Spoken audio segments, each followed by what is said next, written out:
A 2018 case of assault back in the headlines today now that the victim of the center of it all is suing the city of Louisville, while Mary Spalding says her case was grossly mishandled. And a hearing underway here at noon to discuss a local restaurant's liquor license. Investigators laying out its connection to a deadly DUI. And later, a local basketball team from a local high school making state history, how one player helped lead her team into the history books.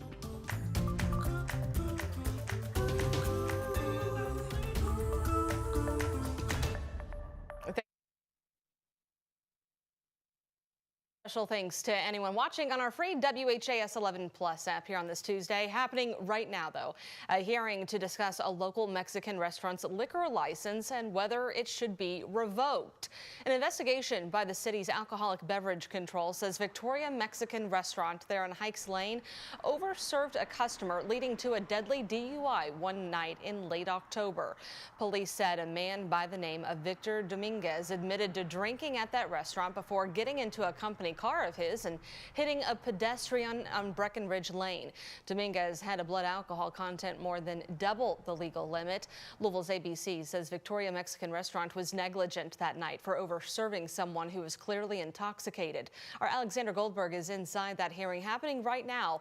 We'll keep you posted with the latest developments online and today here at 4. Well, moving on to a WHAS11 exclusive. It dates back to 2018 when Mary Spalding was brutally beaten in her own basement. Despite physical evidence and compelling leads, her case was never solved. Now she's suing the city of Louisville. Spalding, she believes Metro Police detectives and the city at large botched her investigation. Our Alex Dieter walks us through that new lawsuit. I am a victim of a violent crime. 7 years after Mary Spalding was beaten almost to death in her own home. And I have been seeking justice and trying to get answers. Her words at an accountability hearing in 2024. A year later, her attacker still free. Her attorney says she continues to relentlessly search for her justice. She wants to be safe. She wants to be able to go to sleep at night. Spalding is now suing Louisville Metro government and several current and former LMPD members, claiming they violated her civil rights and botched her investigation. The last thing she wanted to do was file a lawsuit against the police department, but she has no other choice. Tom Coffey, an attorney with Morgan Pottinger McGarvey, filed the lawsuit Monday morning. She's a black woman who feels that the reason why her case isn't getting taken as seriously as it should is because seemingly no one cares about a 70-year-old black woman getting assaulted. In 2023, 5 years after her assault, Spalding walked our Focus investigative team through the terrifying moments. Face down, like right in this area. And I was getting hit.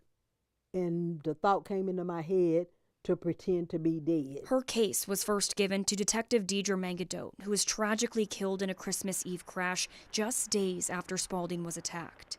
Her case was then transferred to another detective, twice. Mary has just found repeatedly that there's problems with DNA, there's problems with follow-up. The lawsuit claims evidence from the assault was mishandled by detectives, evidence like this bloody footprint. This was determined to be non-human blood. There's only two things, either it wasn't tested correctly or I'm not human, because I know it's my blood. The lawsuit claims an overall lack of communication from LMPD after Mangadote's death, like unreturned phone calls and denied requests for information. She just wants someone to take this case seriously. 7 years after her brutal assault, The skull fracture, upper body bruising, hand injuries. Spalding just wants to bring her attacker to justice. Try to get the 7 years of her life back. And she's hoping this lawsuit will bring her one step closer.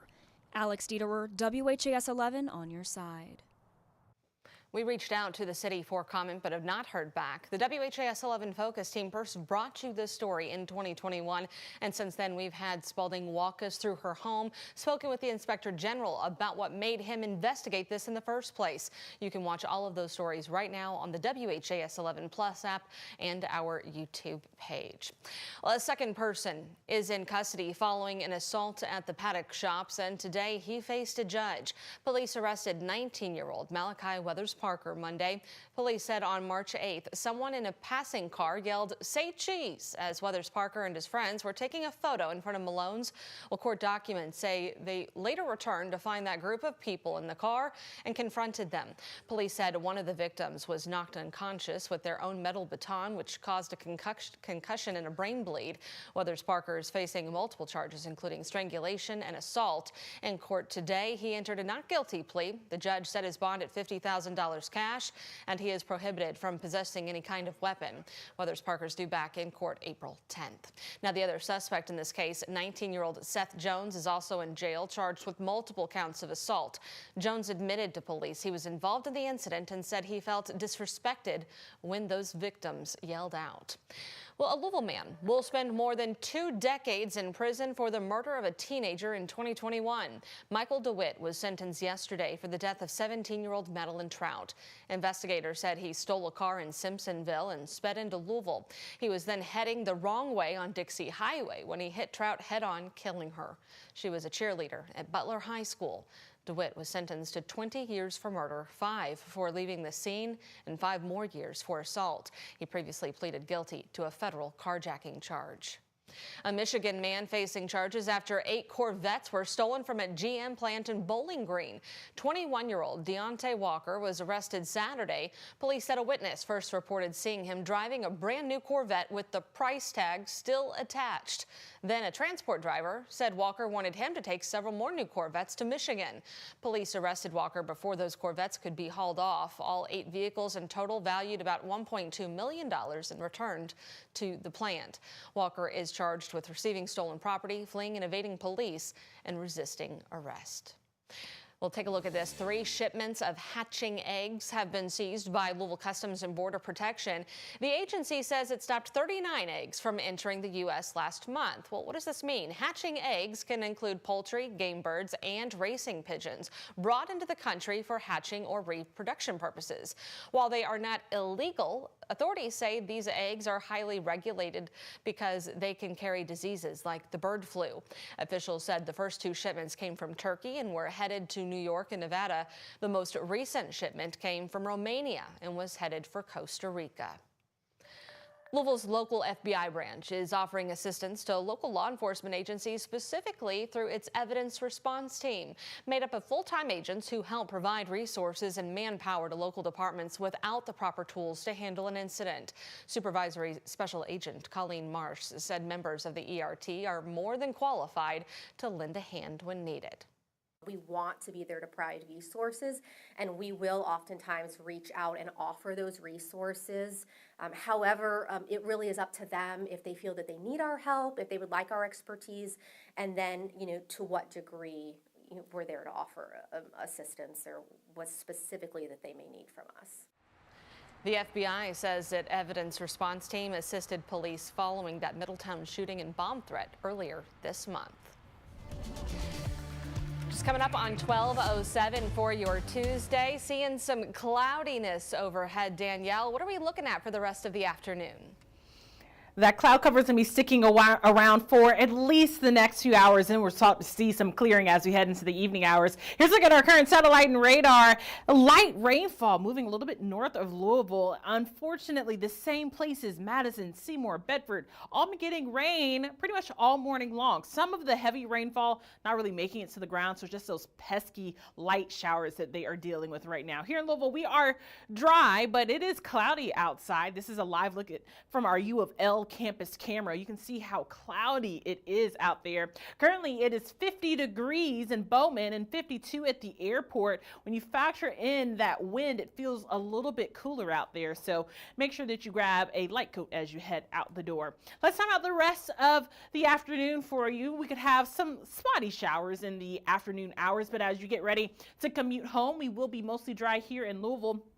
Some of that cloud cover into Indiana still could be holding on to some of that moisture, but then it looks like as we head into the overnight hours, start to clear out just a little bit. Good news is it looks like tomorrow's rain chances are scaling back just a little bit. Here's a look at your highs for today. 59 degrees here in Louisville, around 61 down in Mumfordville, and around 51 in North Vernon. Over the next 12 hours, that cloud cover will start to clear out just a little bit, but then rain chances back into our forecast as we head into the overnight hours. Heavier rainfall seems to be holding off for your Wednesday. I have a look at that update coming up a little bit later on in the newscast. Danielle, thank you. Right now, Louisville Metro Housing Authority is announcing a new furniture partnership meant to help Dosker Manor residents. Hundreds of residents are currently being moved out of the aging building after years of complaints. About 2 weeks ago, we were told 339 units in that old building were still in use. We'll be keeping you posted throughout the day of what that announcement entails. A permanent supportive housing development in Newburgh officially opened this morning. Sheehan Landing will provide 80 furnished apartments to people experiencing homelessness, substance use disorders, and those with other challenges that make it difficult to rent from traditional landlords. This development features a community room, outdoor seating, laundry rooms, community garden spaces on site with offices for case managers. Mayor Craig Greenberg and Lieutenant Governor Jacqueline Coleman were at today's grand opening celebration. Parkview Tower residents are salvaging their belongings after a weekend fire damaged the New Albany apartment complex and displaced around 50 people. Those residents are either staying with family or in a hotel for now, but the New Albany Housing Authority already has future plans for them. Our Ian Hardwick explains. He took a metal cane and hit a window about 8 to 10 times and still could not even break a window to try to get air signal for help, anything. Christy Ham's dad was one of about 25 people rescued by New Albany firefighters Saturday at Parkview Tower. He helped others on his way from the top 8th floor down to the 5th. He started grabbing people and pushing them to the window. Monday morning, he left the hospital after being treated for smoke inhalation. I'm standing on the 4th floor where the fire is believed to have started. You can see the smoke damage on the walls. That's mirrored in the floors up above, and in the floors below, water damage from where the fire was put out. 3 days later, and it's still draining out of the building. New Albany Housing Authority runs the tower. Executive Director David Duggan said in the short term, displaced residents can stay for free at the Hampton Inn downtown. But in the long term, we'll be looking at vacancies that we have currently in the Housing Authority in general to make sure that we can house and take care of everyone else. While Ham was relieved her father survived, she worried about a pattern of false alarms at the tower. He heard the alarm and thought to himself, oh, they'll be here in a minute, and just kept watching TV. Director Duggins said those false alarms come from people pulling the alarm inside the building, not from any faulty equipment. In New Albany, Ian Hardwick, WHAS 11, on your side. Residents staying at hotels will be able to stay through Friday. Director Duggins told us he was meeting with many of them this morning to discuss those next steps.